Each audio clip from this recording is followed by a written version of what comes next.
नमस्कार मित्रों, देखिए आज हम आप लोगों को अंग्रेजी में टेंस बता रहे हैं। देखिए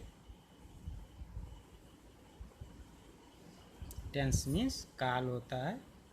देखिए लोग इंग्लिश तो जान जाते हैं लेकिन टेंस नहीं जानते हैं। ठीक, अब देखिए टेंस को क्या कहते हैं, तो हम लिख के इसमें बताएंगे, ज़्यादा समय लगेगा, साइट में बता दे रहे हैं। टेंस किसी भी वाक्य में क्रिया का वह रूप है जिसके माध्यम से यह पता चलता है कि वाक्य में किए कार्य का समय के साथ क्या संबंध है। यानी कार्य वर्तमान में हो रहा है या बीते हुए समय में हुआ था या भविष्य में होने वाला है। यही कारण है कि वर्तमान, भूत, भविष्य काल में वाक्यों में सहायक क्रियाएं भिन्न भिन्न होती हैं। ठीक, सहायक क्रिया जो लगाई जाती है वो भिन्न भिन्न होती है। अब देखिए मित्रों, ये एक महत्वपूर्ण टॉपिक है। इस चैप्टर को अच्छी तरह समझे बिना आप अंग्रेजी में कभी पकड़ नहीं बना सकते हैं। ठीक, हमने प्रयास किया है कि हम आपको हर रूल बारीकी से समझाएं और आपसे यही उम्मीद है कि आप कोई कसर न छोड़ें। अगर आप टेंस नहीं जान पाए तो समझिए कुछ नहीं जान पाए।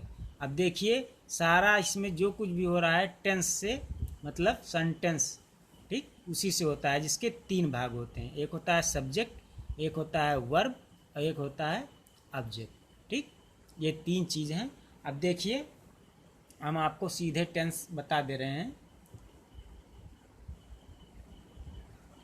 ठीक, इससे ये तीन पार्ट होते हैं, मतलब मान के चलिए कि सेंटेंस को भी हम चार तरह से लिख सकते हैं। ठीक, कोई भी सेंटेंस को हम चार तरह से लिख सकते हैं। अब आप लोगों को टेंस के प्रकार पते होंगे कि टेंस जो है वो तीन प्रकार के होते हैं। ठीक, एक होता है प्रेजेंट, ठीक, दूसरा होता है पास्ट, ठीक, और तीसरा होता है फ्यूचर। ठीक, इसको कहते हैं वर्तमान काल, इसको कहते हैं भूतकाल, इसको कहते हैं भविष्य काल। ठीक, अब हम आपको लोगों को जो सेंटेंस के चार पार्ट होते हैं, सेंटेंस के जो चार पार्ट होते हैं, यानी ये चार प्रकार के होते हैं, मतलब एक सेंटेंस को चार प्रकार के से लिख सकते हैं। ठीक, और ये टेंस भी, प्रत्येक टेंस, जैसे प्रेजेंट टेंस है तो ये इसमें होता है इंडेफिनिट, कंटिन्यूअस और परफेक्ट और परफेक्ट कंटिन्यूअस, यानी चार पार्ट होता है। तो सबसे पहले हम प्रेजेंट इंडेफिनिट टेंस आप लोगों को बताएंगे। प्रेजेंट इंडेफिनिट टेंस,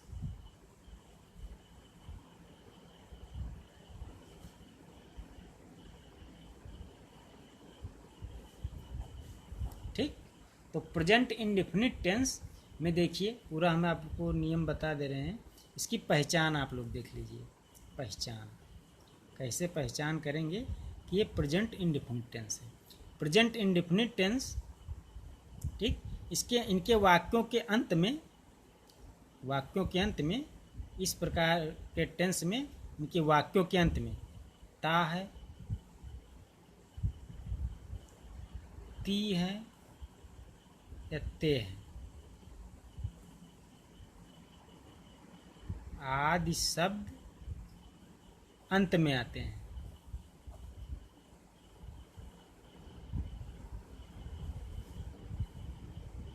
ये इसकी पहचान है, मतलब इंट्रोडक्शन है। यानी वाक्य के अंत में ता है, ती है, ते है आदि शब्द आते हैं, यानी ये वर्तमान में रहता है, मतलब कार्य हो रहा होता है। ठीक, तुरंत की चीज़ होता है। अब देखिए प्रेजेंट इंडेफिनिट टेंस बनाने के रूल देख लीजिए। जैसे लिखा हुआ है, मतलब इसका मेन रूल देखिए, नियम फर्स्ट।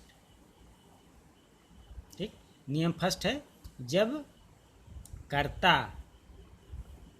एक वचन होगा, यानी कर्ता जो है वो सिंगुलर होगा, मतलब एक वचन करता है, तब क्या होगा, तब वर्ब कर्ता होगा। ठीक, फिर वर्ब लिखा जाएगा। ठीक, वर्ब का फर्स्ट फॉर्म। ठीक, और इसमें प्लस यस या ईएस जोड़ेंगे। ठीक, यस या ईएस जोड़ेंगे। अब देखिए यस किस में जोड़ेंगे और ई एस किस में जोड़ेंगे।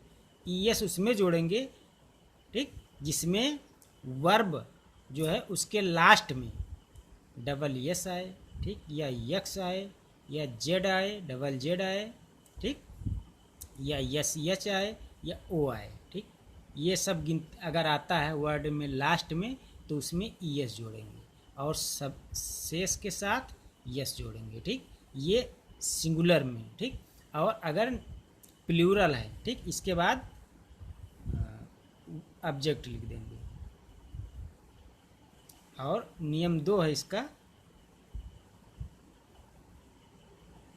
नियम 2 है इसमें कर्ता यानी सब्जेक्ट प्लस वर्ब की फर्स्ट फॉर्म प्लस ऑब्जेक्ट, ठीक। अब इसमें जो कर्ता रहेगा वो क्या रहेगा, प्लूरल यानी बहुवचन, ठीक, सिंगुलर नहीं रहेगा, ये प्लूरल रहेगा, ठीक। इसमें हम इसको बनाएंगे। अब देखिए हम एक वाक्य को इसको कैसे बनाएंगे। इसमें निगेटिव में जो आएगा, मान लीजिए सेंटेंस अगर निगेटिव है तो बीच का पार्ट हम बाहर कर देंगे। चलिए देखिए हम एक लेकर आपको चारों तरह से बता दे रहे हैं, ठीक। जैसे लिखा है राम किताब पढ़ता है, ठीक। तो ये स्वीकारात्मक वाक्य है, स्वीकारात्मक,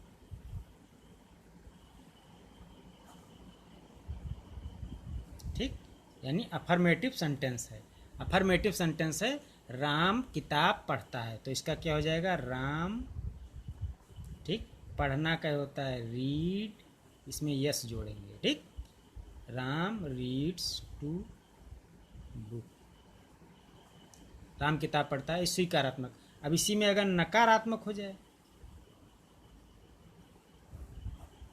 नकारात्मक जैसे राम किताब नहीं पढ़ता है, ठीक। तो इसका क्या बनेगा, इसका बन जाएगा राम, अब किताब नहीं पढ़ता है तो यहाँ पे हो जाएगा does not read to book, ठीक। अब इसके बाद देखिए अगर नकारात्मक है, लिखा है ओ नकारात्मक हो गया, ये प्रश्नवाचक,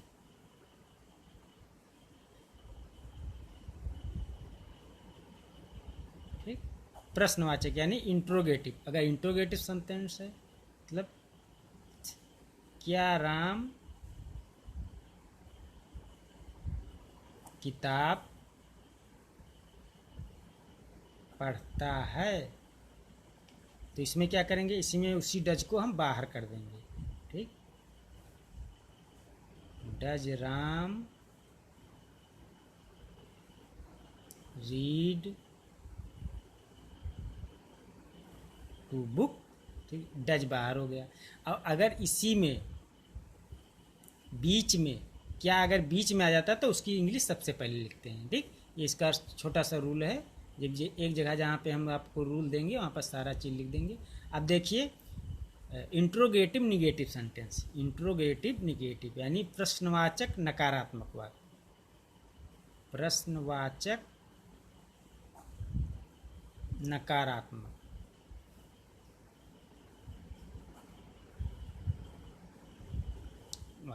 अब देखिए इसको हम कैसे बनाएंगे, इसी में देख रहे हैं, इसे लिखा है क्या राम नहीं किताब पढ़ता है, या थोड़ा लिखने में गड़बड़ हो गया, क्या राम किताब नहीं पढ़ता है, नहीं यहाँ पे होना चाहिए, ठीक। तो अब क्या करेंगे, इसको भी सेम बनाएंगे, जाएगा does Ram not read to book, ठीक। इसी तरह से 4 पार्ट में स्वीकारात्मक, नकारात्मक और इंट्रोगेटिव, इंट्रोगेटिव निगेटिव। इसी तरह हम अगर सारे टेंस को बनाते हैं तो प्रैक्टिस हो जाएगी और हम जान जाएंगे। धन्यवाद मित्रों। आप लोगों से निवेदन है कि अगर इसमें कोई चीज़ नहीं आपको समझ आती है तो हमारे व्हाट्सएप नंबर